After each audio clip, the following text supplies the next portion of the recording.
Hello everyone, welcome to asynchronous session for week 3. Today we're going to be going over figurative language and sound devices. So hopefully you're in unit 3 and noticing that there's a lot of poetry going on. So that's nice, right? We kind of get a little break from the short stories and we're going to focus on poetry throughout this unit. So this is a great time to look at figurative language and sound devices. These are two tools that are used a lot in poetry. We're going to see a lot of them, and we're also going to see questions about them in our exam at the end of unit 3. Okay. This is going to be a good time to maybe review some things about figurative language. Some of you may have heard some of the tools that we're going to be going over, and it's going to help clear up some misconceptions about sound devices. This is a common area that I see students struggle in, so it's going to be nice to kind of get a good review of that. So some goals for today. We're going to understand the purpose of figurative language. We're going to be able to identify the most common forms of figurative language, some that you guys have probably heard of at least. We're going to understand the purpose of sound devices and recognize misconceptions about them.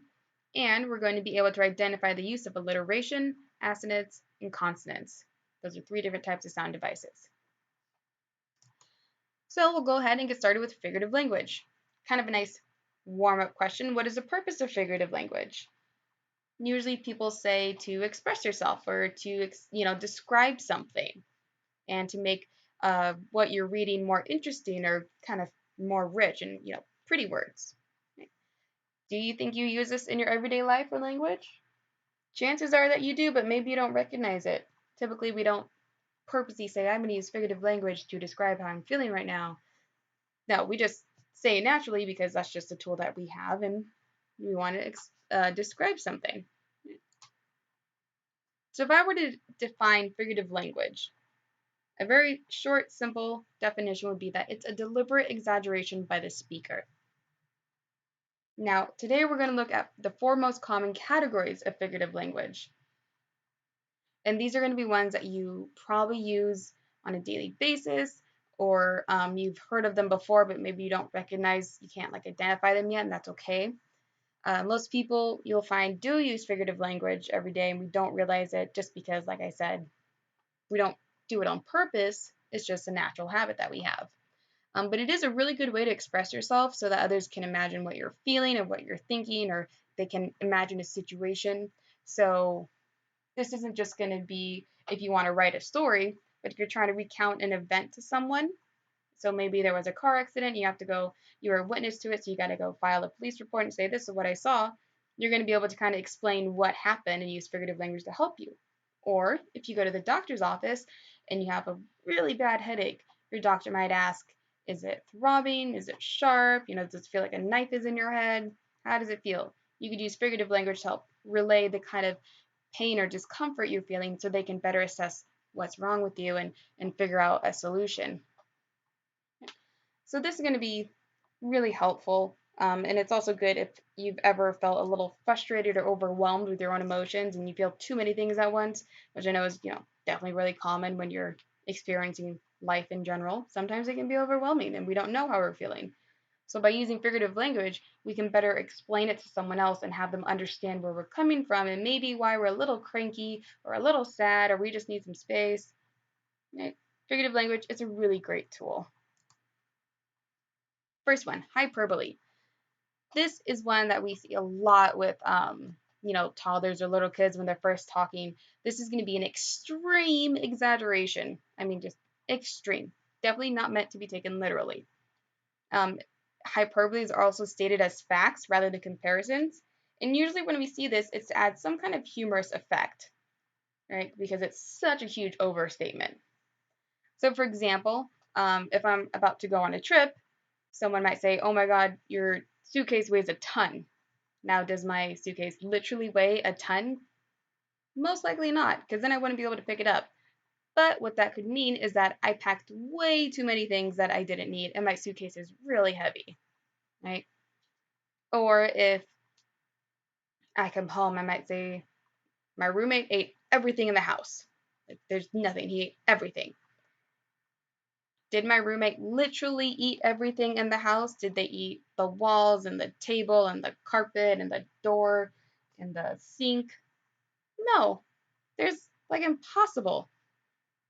But what I am trying to say with this large overstatement is that they probably ate all the food or anything edible, right? There's no food in the house. My roommate ate everything. We need to go grocery shopping. So hyperboles are fun. They can be very humorous. That's mostly when we see them as with humor. Um, and they can help kind of get your audience to giggle or laugh a little bit. So these are really fun to use. And we use these a lot, especially if you're hungry. You might say, "Oh, I'm starving." Probably not literally starving, like you've probably eaten within the last 24 hours, um, but you're really hungry and you can get your point across clearly. The next one, this is students' favorite type of figurative language, is the simile. I think probably because we get to use the word like. Right? So this is a comparison of two different things using the words like or as. Now, similes are often mixed up with metaphors, and that's okay, but we're going to try to break that habit. When you're looking at your unit exam, it's going to ask you to identify a type of figurative language, and you're going to have to decide if it's a metaphor or a simile. What you want to do is look for the key words. That's going to be the word like or as in a comparison. And usually it has the same type of formula where your sentence will have one item, your signal word, and then the other item that it is comparing it to. For example, this pizza is cold as ice. Is the pizza actually frozen? Unless it's a frozen pizza, probably not. Right? If it's just not heated up, it's going to be cold. So to relay that this pizza is really cold, we have pizza as our one item, as is our signal word that we're using a simile, and then ice is our second option. So two unlike things, pizza and ice. These are not the same thing. One's food, one's frozen water, but we're comparing them to get a point across that the pizza is very cold. We see this again where the water was as dry as a bone. What items are we comparing? The water well was as dry as a bone. We have one item, the water well, our signal word as, and our second item, a bone. Okay? So we're comparing a water well to bones by using a simile. Then we have she laughs like a hyena. So if I told you that my sister laughs like a hyena, and you've never met my sister, you've definitely never heard her laugh, you would already get an idea of what that probably sounds like. So if I said she laughs like a hyena, you might guess that it's probably she laughs very frequently. Her laugh is maybe kind of annoying or it sounds a little funny. Maybe it's very high pitched and loud, right? So even if you haven't met her, I can just give you one easy simile, compare her laughter to a hyena, and you have a good idea of how my sister sounds, even without meeting her, which is a great example of how awesome figurative language is. So it helps to describe something so someone who hasn't experienced it can understand what you're talking about. Then we're going to go to our metaphors. This is going to be a comparison of two different items without using the word like or as. That's a really important part to stress. Metaphors do not use the word like or as to make the comparison. Actually, when you look at a metaphor, it's going to be stated as a fact. So this item is this. Is it literally that? No, it's going to be comparing two things, but it's going to state it as a fact anyway. And that's how we know that it's going to be a metaphor. So when you're taking your exam, I cannot stress it enough to please take time to read the questions. Read it twice if you're looking at one with figurative language, and read it slowly so that you can see if the excerpt has those signal words. Is a comparison being made? Do they use the word like or as? Or is this comparison being stated as a fact? That's usually the biggest problem when students get something mixed up, is that they read it too quickly and they weren't able to look at those signal words or see how the comparison was set up. So with the metaphor, I could say the assignment was a breeze. Do I literally mean that a course assignment was a piece of wind floating by? No, most likely not. That'd be very strange. But what we might understand is that the assignment was very easy. It didn't require a lot of effort or a lot of, thinking. It was easy. And again, with kind of describing something, if someone were to, or I were to say, her voice is music to my ears, then we can come to the conclusion that this person's voice is probably smooth, beautiful, soft, nice, comforting, soothing. Right? So we're not going to think that it's anything negative, because when we say someone's voice is music to my ears, it has this kind of positive connotation to it. Right? So what two things am I comparing in this example? The first one is going to be this person's voice, and the second thing is going to be music. Right? So those are the two different items that I'm comparing: someone's voice and music. So does her voice, when she speaks, does it actually sound like a bunch of violins playing? Probably not. But she probably doesn't have an annoying voice either. Right? So it's calm and peaceful. So these are really fun to use, and we can also have visuals with figurative language. If you've ever heard the saying, "You got stabbed in the back," this little comic that says, "Good news, the test results show it's a metaphor." And we have a doctor here and a patient with a knife in his back. So this is a nice visual metaphor here. So when we say someone was stabbed in the back, typically we don't literally mean they have a knife sticking in their back, but we know that this phrase means that someone was betrayed, right? Or someone did something bad to them, right? Someone broke their trust somewhere. Metaphors. And when we read Shakespeare, we do see a lot of metaphors as well. So be prepared for that when we get to units 4 and 5. And our last type of figurative language is going to be personification. This one might be my favorite. It's very popular, especially in entertainment and marketing. So personification is a figure of speech where an object, an idea, or an animal are given human traits. So typically someone or something that doesn't have feelings or emotions or things, we kind of make it its own person. Okay. So you guys have probably seen the M&M commercial where we gave or the marketer gave M&Ms arms and legs and eyebrows and faces, and they talk and they have personalities and they're kind of funny to watch. And somehow by turning M&Ms and using personification to make them more human, it persuades their audience to eat them, which is very odd, but very successful as well, because they've had this marketing for a very long time. And we see that with a couple other commercials as well. So, during Christmas time, the little Hershey Kisses, they do like a choir ensemble or a dance setup. So we're making them dance like people do. So you see this a lot in marketing, very popular there. And then with entertainment as well. A lot of toddler movies or, movies targeted to kids, maybe 7 and younger, they use inanimate objects and give them human traits. For example, the movie Cars, or you have the movie Airplanes, or Thomas the Train. We also have, I think, there was a movie about snails or any kind of animal. A lot of movies for little kids have animals as characters. It just makes them more friendly and more entertaining to watch because, typically we don't see a car that acts like a person. But we give them traits and it's entertaining, can keep us engaged and make us laugh. Then we also use it for kind of an older age group. We have memes where we can take a picture of an animal, put some text on it, and now this adorable grumpy cat is thinking, "I had fun once, it was horrible."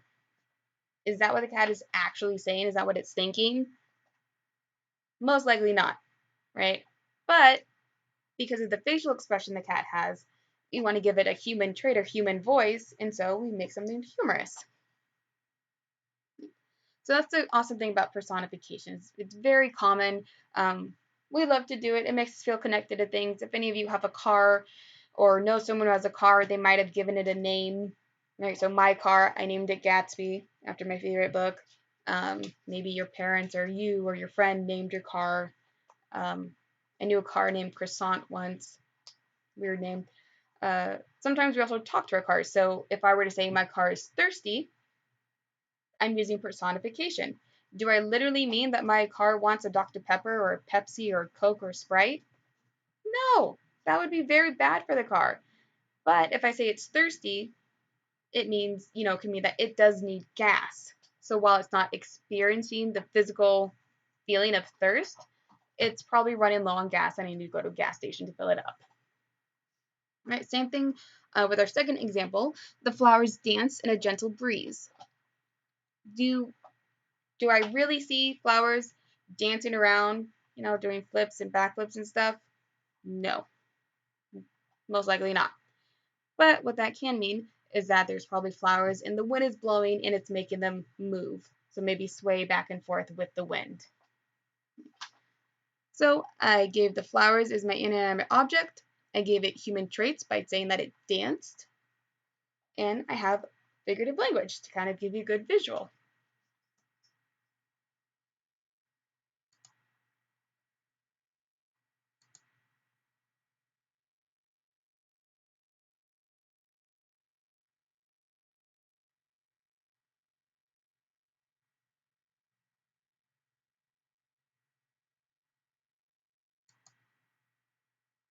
So now we're going to switch gears and go to sound devices.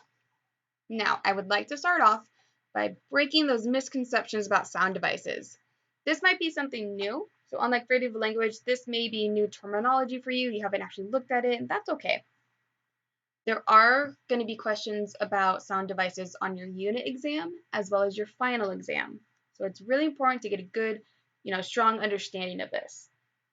And you're also going to see a couple discussion board prompts, I believe, about sound devices. Now, in the discussion boards, I often see students who have the misconceptions about sound devices and they post it there. Now, I want to clear things up. The two biggest mistakes I see is that students may think that a sound device is when a writer describes or writes a sound. For example, if a writer says, the soda went pop when I dropped it on the floor, or I heard the buzzing of a telephone, or something went ring and the bell rung for school and we all got to go home. That's not going to be that's not what sound devices are. What that is an example of is onomatopoeia, right? So when an author writes out the sound itself, that's an onomatopoeia. That's a great tool, but when we think of sound devices, that's not all it's limited to. The second error that I see is that sometimes people will think that a sound device is when a writer describes the volume or noise. So, for example, they might say her voice was loud and piercing. So loud and piercing would be the sound device. Nope, not going to be it. That's just going to be a description, which is great because it helps the reader understand, but that's not actually what a sound device is. So let's, now that we're done building up the suspense, what is a sound device? A sound device is going to be something used by writers, and this is typically used by poets or songwriters, and it's used to enforce the meaning of what they're writing with the use of sound. So this means the actual sound of words themselves. We're going to look at just three types today: alliteration, assonance, and consonants. Right? Those are three types we're going to look at. Now, it's important for us to know the difference between vowels and consonants. If I say, what is a vowel? You're probably going to tell me it's the letters A, E, I, O, and U, and sometimes Y.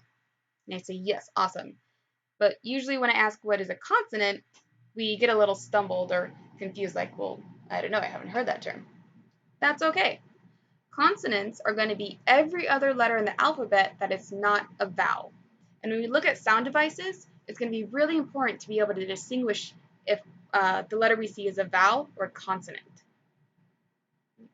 So sound devices, they help strengthen the meaning of what's being said, and they also help to create a rhythm in the writing as well. And you'll see this with songs especially, helps make them catchy. So sound devices. It makes the reader focus on the sound being made by the combination of letters. So first example, alliteration. This is probably the easiest sound device. It's going to be a series or pair of words with the same first consonant sound. So the best example or thing I can compare it to is when we think of tongue twisters. How much wood could a woodchuck chuck if a woodchuck could chuck wood? Right? We have that repeating sound, the ch, the ch, right? That's going to be alliteration, a very exaggerated form of alliteration, but still an example. We see alliteration a lot in music, so any kind of music, pop, rock, metal, rap, we see alliteration a lot. And we also see it in marketing as well. When they create those catchy little jingles that get stuck in our head, sometimes they'll use alliteration and it helps it get stuck in our head that way, which can be frustrating, but kudos to them for using it. So some examples of alliteration used in some popular songs. We have Taylor Swift's song Bad Blood. One of her lyrics says, "And baby, now we've got bad blood." So you can see most of the examples you're going to see for alliteration, it's just going to be a pair of words, maybe three. It's not going to be an exaggerated one like a tongue twister. Okay. So we can see here, bad blood, we got the double B, and then we have the B over here as well. That's still pretty close to B. So we hear this B being repeated. And baby, now we've got bad blood. Then we also have an example from the Beatles song, Let It Be. Whisper words of wisdom, let it be. We have that W repeating itself, right? Almost three words in a row. Whisper words of wisdom. So we have this W being repeated throughout the course. And as if you've heard these songs, it makes it pretty catchy and pretty smooth. So that's going to be alliteration. This will probably be the easiest one to identify because you'll be able to kind of look at the words and see if you see words that start with the same letter close to each other. The next one, assonance. This one's going to be a little trickier. When we get to this one in consonants, you're going to want to read your excerpts or sentences out loud. All right, so it may help to read it out loud and slowly, but definitely read it out loud. You may feel a little awkward, a little silly if you're not comfortable reading out loud. That's okay. Do it anyway.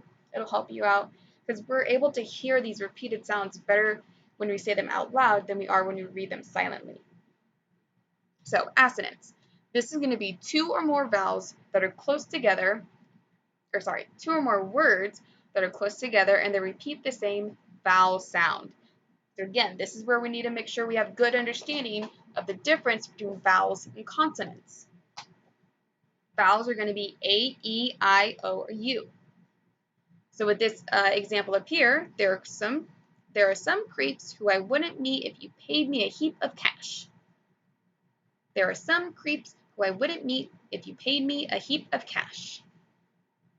Right? So maybe kind of hard to hear at first, but when you repeat enough times, you notice that this E noise is standing out.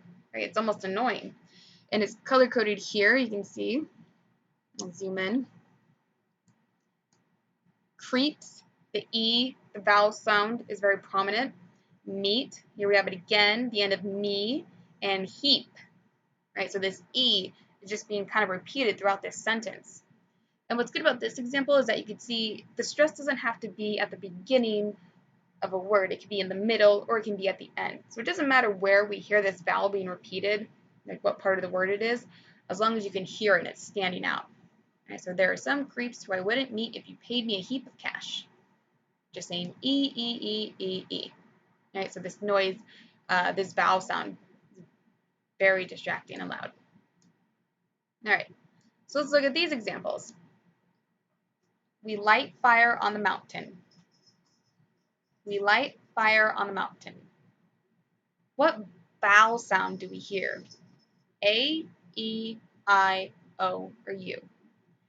We light fire on the mountain. All right, if you said I, awesome job.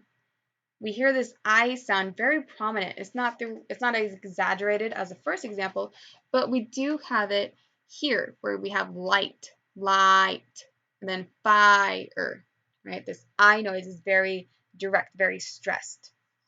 Then we have a little kind of soft one at the end of mountain. But mostly these two words here, they're close together, and we have this I noise that is really standing out.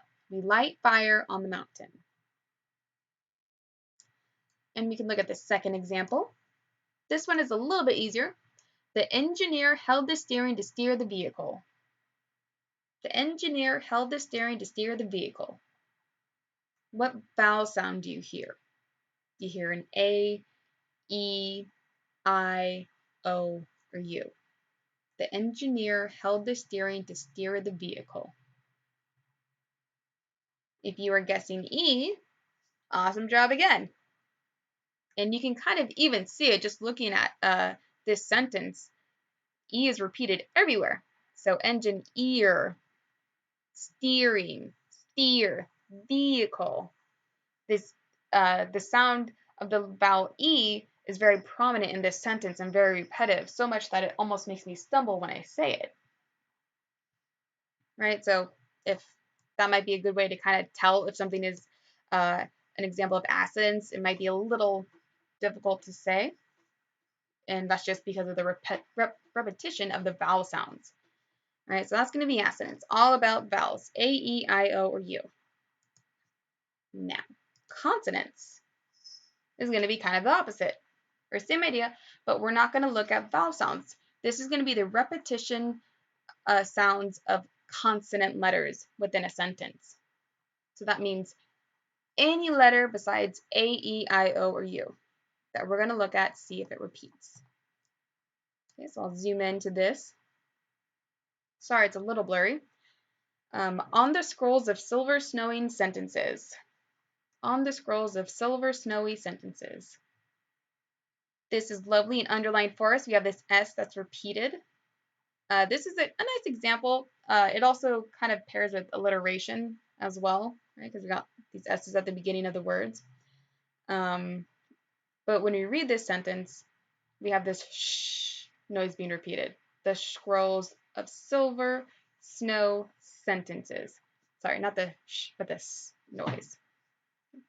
The second example, some mammals are clammy. Underlined here.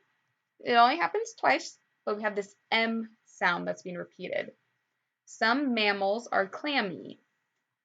So you can see, even when I say mammals, I have this noise. Clammy, right?